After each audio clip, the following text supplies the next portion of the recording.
Hello दोस्तों, मैं मोहम्मद शुएब। आज का हमारा नया टॉपिक है ओव्यूल। हम जानने की कोशिश करेंगे कि ओव्यूल क्या होता है। ओव्यूल से दूसरा नाम क्या निकलेगा, मेगास्पोरेंजियम। पर उससे पहले हमको पता होना चाहिए कि ओव्यूल क्या है। तो ओव्यूल जो है वो एक है फीमेल रिप्रोडक्टिव। जैसे हमने मेल रिप्रोडक्टिव पढ़ा था क्या, एंड्रोशियम में जाना था स्टेमन वगैरह के बारे में। इसी तरीके से हम जो है ओव्यूल में पहले, ओव्यूल पढ़ने से पहले हम देखेंगे गायनोशियम।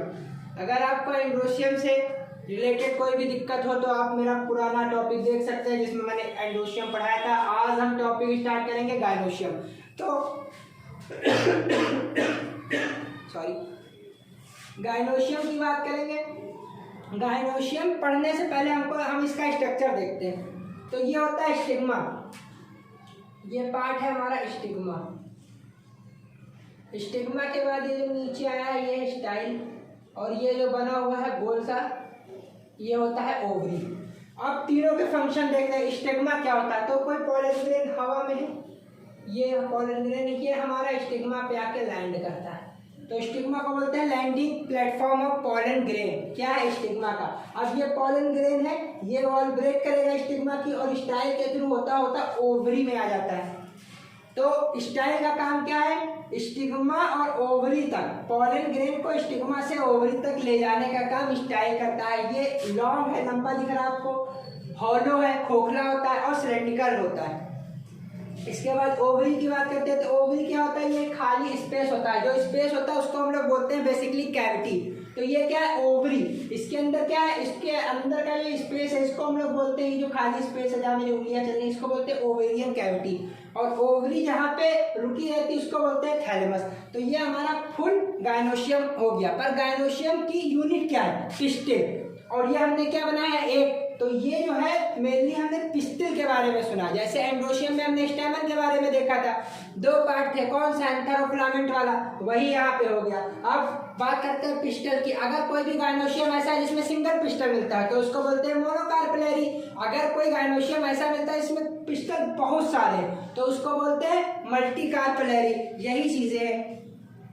अब हम बात करते हैं इसके अलावा क्या है, ओव्यूल की बात करते हैं। तो ओव्यूल का स्ट्रक्चर समझते हैं। यहाँ पे ये थ्योरी बहुत होती है लिख के, पर मैं आपको थ्योरी नहीं पढ़ा रहा हूँ। आप ये डायग्राम याद रखें, थ्योरी आप अपने आप लिख सकते हैं। कैसे, मान लो कोई पूछ लेता है कि स्टिग्मा क्या है, तो आपको स्टिग्मा क्या है आपको याद नहीं है, पर आपको ये थ्योरी, ये डायग्राम याद है।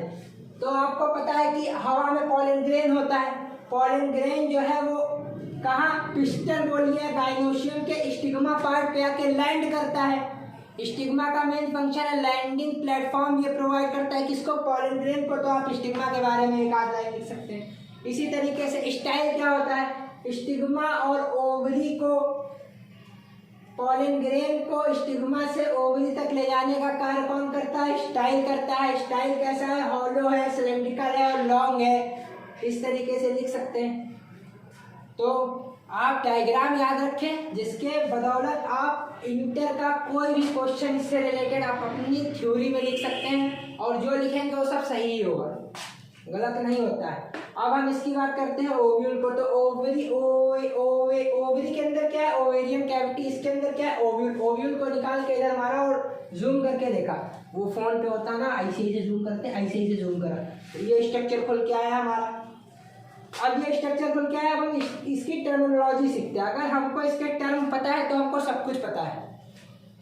पहला टर्म है फनिकल, दूसरा हाइलम, तीसरा मेगास्पोर मदर सेल, चौथा एम्ब्रियोसेक। एम्ब्रियोसेक को बोलते हैं फीमेल गैमेटोफाइट, पांचवा माइक्रोपाइल, छठा माइक्रोपाइलर रीजन, सातवां न्यूसेलस, आठवां आउटर इंटेगमेंट, नवा इनर इंटेगमेंट। ठीक है, आप इसमें ये सब आपको याद रखना है। सबका अपना अपना बहुत बड़ा योगदान है। कहते हैं ना बूंद बूंद से सागर बनता है, तो इधर देखिए ओव्यूल बनाया है इन लोगों ने। तो पहली बात करते हैं फनिकल क्या है। तो फनिकल जो होता है ये यहाँ से स्टार्ट होके यहाँ तक के पार्ट को अपन फनिकल बोलते हैं। अब हाइलम क्या, हाइलम जो होता है वो जंक्शन होता है फनिकल और ओव्यूल के बीच का। ये हमारा पार्ट पूरा ओव्यूल का हो गया। और ये हमारा पार्ट हो गया फॉलिकल का। तो ये जो जंक्शन है ये हाइलम क्रिएट करता है। फिर बात करते हैं megaspore mother cell. Megaspore mother cell nucleus cell के अंदर होती है। ये होता है माइक्रो, जहाँ पे इंटेगमेंट एब्सेंट होता है उसको बोलते हैं माइक्रोपाइलर रीजन। ये देखिए यहाँ पे कोई इंटेगमेंट नहीं है, ये खाली, ये वॉल के बाद ऊपर तक खाली, तो यहाँ कोई इंटेगमेंट नहीं है, इसको बोलते हैं माइक्रोपाइल। तो ये मेगास्पोर मदर सेल न्यूक्लियस के अंदर था, और माइक्रोपाइल के जस्ट नीचे ये वाले पार्ट में जो होता है जस्ट नीचे, इसको बोलते हैं माइक्रोपाइलर रीजन। अब बात करते हैं माइक्रोपाइलर रीजन हो गया। इसके बाद नीचे जो होता है वो होता है, इसके अंदर ये गोल गोल में रहता है एम्ब्रियोसेक, इसी को बोलते हैं फीमेल गैमेटोफाइट। सबसे ज्यादा पूछा जाने वाला यही, एम्ब्रियोसेक क्या है, फीमेल गैमेटोफाइट क्या है। दोनों एक ही है पर नाम बहुत कंफ्यूज रहता है, हर बच्चा कंफ्यूज रहता है, तो आप ये ध्यान रखिए एम्ब्रियोसेक का दूसरा नाम फीमेल गैमेटोफाइट है। अब इसके बाहर न्यूक्लियस सेल होती है। न्यूक्लियस सेल का काम होता है रिजर्वेशन ऑफ फूड, ये फूड को रिजर्व कर लेती है, जब एम्ब्रियोसेक को जरूरत पड़ती है तो वो उसको जो है जाके फूड दिया करता है। अब हम बात करते हैं इंटेगमेंट की, तो न्यूक्लियस के बाहर वाला इनर, उससे बाहर आउटर इंटेगमेंट होता है। दो हो गया। इसमें पूरे ओवल में सबसे ज्यादा क्वेश्चन पूछे जाने वाला तो चलाजल इंड और माइक्रोपाइलर इंड क्या होता है।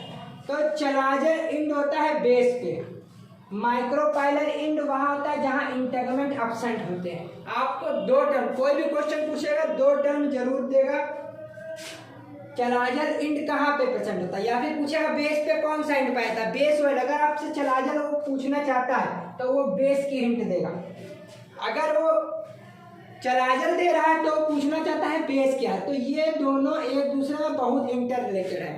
पर अगर वो माइक्रोपाइल पूछना चाहता है, माइक्रोपाइलर रीजन या इंड पूछना चाहता है, तो आपको हमेशा इंटेगमेंट को एब्सेंट कराएगा। ये जो आउटर इंटेगमेंट और इनर इंटेगमेंट है इनको कहेगा एब्सेंट, ये नहीं मिलते, तो तुरंत समझ जाओ माइक्रोपाइलर है इंड कौन सा। तो ये हमने आज के लेक्चर में स्ट्रक्चर पूरा कंप्लीट कर लिया है। मिलते हैं अगले लेक्चर में।